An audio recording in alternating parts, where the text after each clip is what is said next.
It's national championship or bust this year for Purdue. Through 10 games, a lot of good, some bad, but they can hold that trophy up in Indianapolis if they do these three things.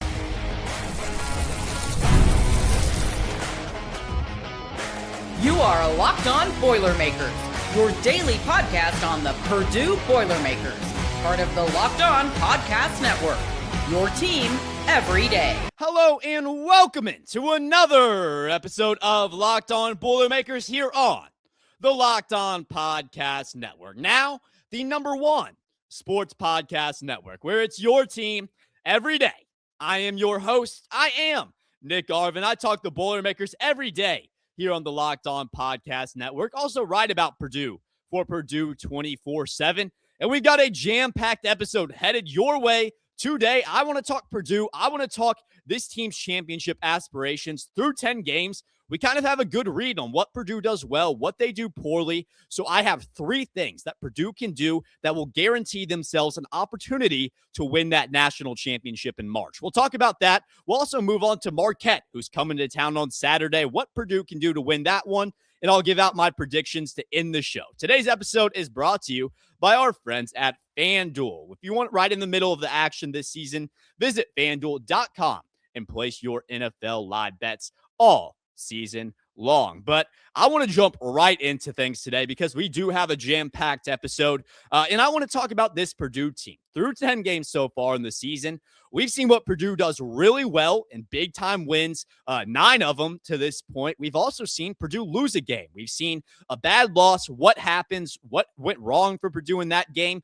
And so I feel like now at this point, we kind of have a good read on where this Purdue team is to start the season. And before we get into what they need to do to win that national championship, I do want to preface this by saying the team that we see right now in the beginning of December, as I'm filming this, December 11th, we are not going to see this same team come March. And that's accurate along all college basketball teams. These teams develop, they're college kids, they're going to progress and become better together throughout the course of the next 4 months. So by no means am I saying that the Purdue team we see now is going to be the Purdue team that is chasing that title when all things are said and done come March, come hopefully April. But I do want to evaluate where this team's been throughout the couple games that we've seen so far, throughout the first 10, and see what they can do in order to get to that mark, in order to get to that national championship and hopefully bring the first one home this year for Purdue. And I feel like the first one, it's pretty obvious, and it's probably going to be a key theme for Purdue throughout the course of this season. We know about the offense, but the defense has got to improve, and there are a couple different reasons why I think that. Number one, if you just look at the metrics, not a lot of teams have won the national championship that haven't had a top 20 offense and a top 20 defense, according to KenPom. As we sit right now, Purdue is about 31st in terms of that defensive rating. I'm not saying that it's impossible for teams to do that because it's just the trend. But when we look historically, teams that have a top 20 defense and a top 20 offense are going to be your national championship winners. And right now, Purdue has an offensive efficiency that we haven't seen by many teams in quite a while, but it's difficult to stay in games unless you have a top defense in the nation against high quality teams. And we saw that against Iowa State. Yes, Iowa State's defense did a lot of things where Purdue, they weren't able to score the ball at a really high level, but if your defense plays better, if you're able to force steals, and that's something that we haven't seen this year for Purdue, you're able to stick in that game and at least give your offense a chance to compete in that game and to bring it down to the wire. And we saw where Purdue's defense, they weren't able to stop Iowa State at all in that second half. And that allowed them to get out hot and to just outscore Purdue in the second half and get that game out of reach. So for Purdue, when you go into March Madness, when you play against top quality teams, you have to have a defense that's capable of keeping your offense in the game. I don't care how much your offense is capable of scoring. Eventually, your offense isn't going to score at that level, and another team is going to get hot. If you don't have the defense to limit that production, you're going to be in a bad spot, and that's how losses happen. That's how losses happen in March. Good defenses win championships. I'm not saying Purdue has a bad defense, but they need to force more turnovers. There's stuff that needs to happen on the perimeter that I'm not seeing. We need better switches, better communication, and ultimately just better intensity on the defensive side of the ball. We don't have the longest defense. Braden Smith, Fletcher Loyer, CJ Cox, that's not going to be the longest in terms of having that wingspan, having guys that can get hands in your face. So find other ways to do it, whether that's just being more intense, playing harder than other teams. We'll have to see that, but Purdue has to make an adjustment throughout the course of this season. And I want to see this defense improve if Purdue wants that chance at winning that national championship. That's going to be the number one priority for this team this year. The second thing, and this is in terms of where Purdue's offense is, but also that defense. Braden Smith has to be unselfishly selfish. And let me kind of break that through a little bit because it's an interesting way of phrasing things. But the way that Braden Smith has played basketball so far this year, it's been like a different evolution of him as a player, where we know how good he is as a playmaker. That's what he has kind of been so far this year. And we've seen there are games where he doesn't even shoot the ball 10 times. Going back to Minnesota, didn't shoot the ball 10 times. Going back to Iowa State, I think only shot the ball 9 times. You have to be selfish in situations like that, where your team needs a basket against Iowa State. Keep bringing up that game, but Fletcher Loyer, Trey Kaufman-Renn, went on games where they're not shooting the ball well. I think they only combined for 2 field goal makes together. You have to take those shots. You can get your assists all game long, but when your teammates aren't converting on those opportunities, sometimes for Braden Smith, if you're the best scorer on there, if you got the hot hand, start taking it to the rim yourself. Start scoring on those opportunities. For Braden Smith, you can't be afraid to be selfish this year because we know how capable of you are as a scorer, just as capable of a playmaker. But Braden Smith, he can get to the rim. He can shoot that three-point shot. He can get off that ball screen and make it at a really high level. So for Braden Smith, you have to be unselfishly selfish. Be selfish when your teammates aren't making shots. Be selfish when you start to pass the ball, and then the defense have to guard that. You can't guard everything when you're Braden Smith because he can pass the ball or he can score it himself. That makes it difficult for defenses to really stop him. And I want to see Braden Smith have more of a multi-dimensional look going into this year in terms of scoring the ball. I think that if he becomes an even better scorer, wants to shoot the ball more times at a higher volume, the assist numbers will even go up because it puts more attention on him, less attention on his teammates. And I think that it really will open up the Boilermakers offense this year if Braden Smith is able to be selfish to a certain extent. Playing for a purpose is going to be the key for Purdue this year. And we saw it in the offseason where guys are writing on those whiteboards, championship or bust. This means everything to a lot of these guys. It means everything to Braden Smith, Fletcher Loyer, Trey Kaufman-Renn, guys that fell short in a national championship, guys that lost in the first round. These players have been through everything, and there's a reason why going into this season, the expectation has been what it was, and that being a national championship. There's so much talent in college basketball right now. There are so many good teams in the Big Ten, SEC, ACC. There are so many talented teams this year and teams that you're going to have to face off against in March. I'm not saying that there's any team in the nation more talented than Purdue, but what I am saying is that come tournament time, come the biggest crapshoot in all of sports, the team that wants it more is typically going to win that game.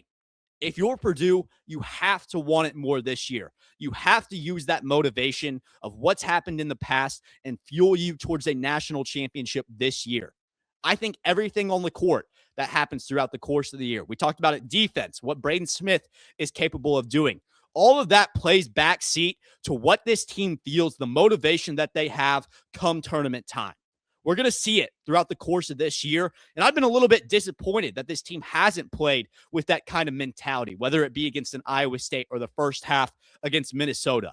But if this team is able to play with that fuel, play with that on their minds, that this is a national championship or bust type season, that your career, you lose that national championship, can't win it, if Braden Smith or Fletcher Loyer and TKR don't get it done this year, I think that's the fuel you need to win a national championship. And I genuinely believe that if this team starts playing like that, if they start putting that in the back of their minds before they step on the court for every single game, use that as fuel, use that as the final goal for what this team is going to be this year, you have a very good chance at winning a national championship. I believe this team has the players, I believe this team has the staff, and I believe this team has the motivation to win this national championship. But It's going to take wins, and they're going to need one Saturday against a struggling Marquette team. What happens going into that game? What's on the line for both of these teams? We'll find out here next on Locked On Boilermakers. Let's talk about something most men don't bring up, but absolutely should. Stress from work, money, life, it doesn't just switch off at night. And when it shows up at the worst possible time, Rouge Yet Ready is designed to help you take back control. Rouge Yet Ready is a next-generation prescription treatment created to support both the brain and the body, so you can feel present, confident, and ready when the moment matters. They combine 3 clinical proven ingredients in 1 mint that dissolves under your tongue so it absorbs fast. And the science behind Rouge Yet Ready really stands out. Over 150,000 men have already made that switch, and it's easy to understand why. So if you've been thinking about taking the next step, now is the time. Head to rougiet.com/lockedoncollege. That's RUGIET.com/lockedoncollege to get 15% off your order for a limited time. Rouge Yet Ready. Feel present, feel confident, feel ready. NFL Sundays move fast. One big play and suddenly everything feels different. That's what makes live betting with FanDuel so exciting. You're not just watching the game, you're reacting to it in real time. But FanDuel doesn't just do NFL, they do college basketball as well. And with FanDuel, you can place bets as the action unfolds, every drive, every momentum swing, every highlight moment. If you think you know Purdue basketball better than anyone else, bet on FanDuel. I did, and I won big on that Minnesota game when they covered, and I assume that I'll probably be in on Marquette too, and you can be too as soon as that line drops with FanDuel. Live spreads and money lines adjust instantly, so it's easy to get in live on the fun. And if you want to be right in the middle of the action this season, visit FanDuel.com and place your NFL live bets or college basketball bets all season long. FanDuel, the game moves fast, and so can you. We talked national championship aspirations in the previous segment, but obviously it's every game at a time. And Purdue has another matchup at home at Mackey Arena on Saturday against a struggling Marquette team. And that's what I want to talk about here for the rest of the show. But before we get into that, I do want to tell you guys about a couple cool things. First of all, trying to reach 1,000 subscribers. That's the goal. It would really mean a lot if we were able to get there, and it helps us to continue bringing you guys daily Boilermaker content. So please feel free to hit that subscribe button. It's free, means a lot. And it'll really help us as we want to continue to grow. Second thing, Locked On Network is bringing you guys something new, and we got it for Locked On Boilermakers. It's going to be the Everydayer Club. It's going to be a really cool opportunity because you live your team every day. Now take it up a level and go ad-free. Join the Everydayer Club today and get Locked On Boilermakers with no interruptions, members-free Discord access, and more. All just for $5 a month or $50 a year. Go to the link I'm going to set in the description or the show notes below. But let's get into this Purdue versus Marquette matchup because I think it's a very fun matchup. I think that there's a lot to like here, although Marquette has struggled at a lot of points this year. And I feel like that's kind of what we got to look at and kind of give some context between what this Marquette team is this year compared to the Marquette team that actually beat Purdue by a decent amount last year. So what you have to realize is Shaka Smart, coach of there, pretty notable, does a good job. It has in the past for this Marquette team. However, as college basketball has started to change and update, he hasn't really changed with the times. We're not the biggest transfer portal guy, likes to recruit his guys and develop them a lot like what Purdue does, but not able to retain them as high of a level as what Purdue has been able to do. So right now, kind of a transition period for this Marquette team where Cam Jones, who was on the team last year that gave Purdue a triple-double, he's a pacer now. And now Marquette has a new crop of guys that they're trying to get ready. And so far this year, like I said, a bit of an adjustment period where they're 5-5 on the season. Not really the Marquette way, not the standard that they want to uphold, with a loss early season to Indiana. Then they lose to Maryland, lose to Dayton after that game, and then they lose to Oklahoma and Wisconsin. Their wins are over Valparaiso, Central Michigan. They also got a win over Little Rock, Southern, and Albany. So no real wins that are of note so far for Marquette, but 5 losses, and all those losses coming to power conference schools outside of Dayton, of course. So this is a Marquette team that has certainly been struggling to start out the year. Not the Marquette team that we're used to, but they still have talent, and they still have people that you have to watch out for, you have to game plan for, because if you underestimate any opponent in college basketball, there's a chance that they beat you. That's just the nature of this sport, and that's why it's such an amazing sport, such an amazing sport that we watch. But what Marquette has is they have some solid guards. Purdue has solid guards too, but Marquette's leading scorer is averaging about 19 points per game right now. His name is Chase Ross. He is that guard, about 6'5", so a bigger type guard out of Dallas, Texas. And he's played at Marquette all 4 years. So he's kind of their retainee guy, similar to what a Braden Smith is. And that's kind of going to be the matchup I want to highlight, is this backcourt of Purdue, Braden Smith specifically, facing off against Chase Ross for Marquette. I think that's going to be the one, is who's able to score more points. Is Purdue able to limit this guy who's going to be Marquette's number one scorer from that guard position, and just how well are they able to limit him? Because Chase, he's a pretty good player, shoots the ball at a pretty efficient rate, over 48% for a guard, and shooting the ball at over 19 points per game. Those are good splits. Those are good numbers. And when you look at it, you'd say, why isn't Marquette better than they are when they have a leading scorer like this, who's been there for 4 years, a very capable, talented guard? Well, the answer to that question is, number one, they don't have a whole ton around him in terms of the depth that we see with maybe other teams. Within Iowa State, we saw a ton of depth surrounding those leading scorers. Marquette, they just don't have that this year, and a lot of that does come back to Shaka Smart just not really addressing some of the needs that Marquette has in the portal. I'll go over some of the other guys on this team. In terms of another guard they have, Nigel James Jr.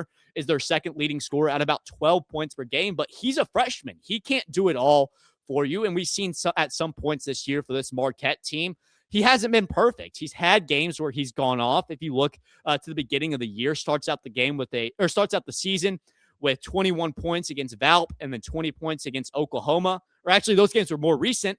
But then against a game against Wisconsin, where he gets in 19 points, is only able to put out about 11 points. So we've seen some inconsistencies. But for Nigel, a solid young player that is going to be in that backcourt that's still going to be able to hurt you. But that's their only other guy that is in double figures. So that kind of goes back to the depth of this Marquette team. They don't have a ton of guys that are really going to be able to hurt you. They got Chase Ross, Nigel James Jr., who is a talented backcourt guard duo.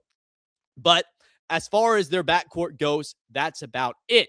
In terms of their front court, they do have a solid center in Ben Gold. He's 6'11", and he puts out decent rebounding numbers, 7.2 rebounds a game, 9.5 points per game in about 28 minutes. So this Marquette team is a little bit different than what we've seen in the past, where we're facing off against a team with a genuine center out there, a team that can rebound the ball at a decent level. And ultimately, that's kind of my takeaway from looking at these players, seeing what this Marquette team has to offer is, yes, this isn't going to be a team that is as good as they were last year. This isn't going to be a Marquette team of the past where they beat Purdue pretty sizably.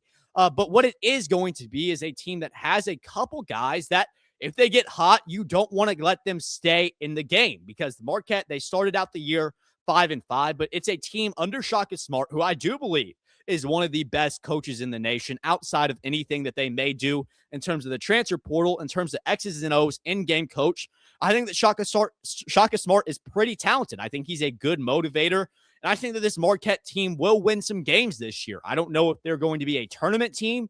I don't know what kind of quad win that would be, but I do think that this Marquette team is going to turn a page to a certain extent this year. Whether they're able to do it against Purdue, don't quite know the answer to that, but they have three very capable players in Ben Gold at their center's position, at Nigel James Jr.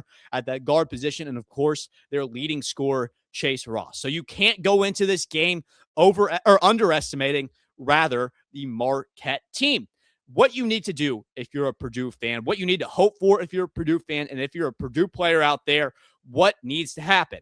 Can't underestimate this team. You have to play with the momentum that you played with that second half of the Minnesota game. I can't take another first half of just not showing up to play, being inconsistent, not putting your foot on the pedal the whole half, because we saw it. Purdue came out strong, but that lead was only up to 3 towards the end of that first half, and that puts you in a really bad position to win games down the stretch. Now, Purdue got hot to end up that game, but there's no guaranteeing that that'll happen again against Marquette. So this Purdue team needs to be very intentional with the way that they play. And going back to the first segment of the show, playing with purpose. It's going to be a big factor for Purdue this year. And I think that if they're capable of doing that against a Marquette team, they're going to have a lot of success. I'll get to my prediction here in this next segment. Before we get to that, I do just want to hit on one more thing. Play through your bigs. Yes, they have Ben Gold, who's going to be a solid center, but they don't have depth. They don't have the front court depth that you do. And that was kind of what changed the game in the second half is Braden Smith, this team's ability to get the ball down low to the bigs, and for Trey Kaufman-Renn, Oscar Clough, and Daniel Jacobson just to tee off on teams, because I don't know if there is a front court in the nation that can stack up to Purdue in terms of what they want to do offensively. If you can play through those guys, if you can dominate your points in the paint, you're going to have a decent amount of success. I do think that Purdue has success in this game. Just how much? Well, you'll have to stick around for this last segment to find out. Predictions, final thoughts, that's here next on Locked On Boilermakers.